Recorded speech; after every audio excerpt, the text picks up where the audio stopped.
Welcome to this month's Market Update. I'm joined today by Casey Lowe, Senior Consultant with Frontier Advisors. Hi Casey. Hey. Let's start with the global outlook. What's been happening in the last month? The global outlook is still positive. You look at unemployment rate around the world, they're broadly all still declining. You look at monetary policies, that is increasing but still at a very gradual pace.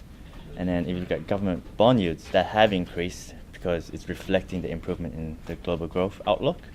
And now if you look at business sentiment, that is at a cyclical high in the US. And so that is positive, but potentially means that it won't increase any further.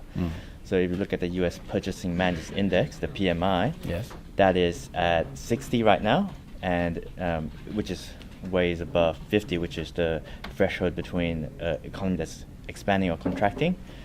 Similarly, if you look at the Australian NAB PMI, that is also at a similar level, so positive all around. Good. Now, the US have recently pulled out of the Iran nuclear deal. Are there any implications for markets from that? We try not to forecast political events, so we tend to just focus on the economic and market side of things. The key thing there, I think, is oil prices.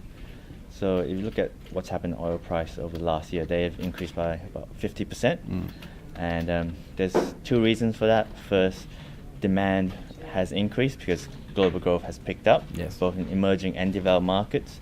And then there's higher risk on the supply side of things. So because of the increase in geopolitical tension.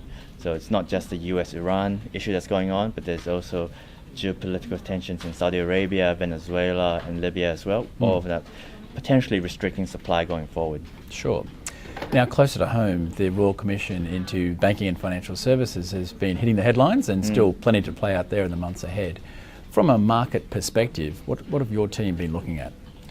We've mainly focused on the impact on credit growth for Australia. So if you look at what's happened over the last 2 years, the RBA and APRA has put forth macroprudential measures to try and slow down credit growth. So some of these measures include limiting interest-only loans growth to just 30% of new loans being written. Also, other measures include limiting investor loans to just 10% growth per year.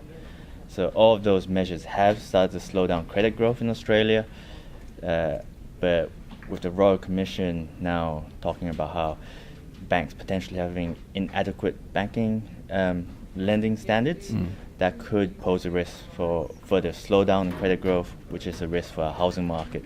Sure. An interesting month, Casey. Plenty to think about. Thanks for your wrap, and thanks for watching this month's Market Update.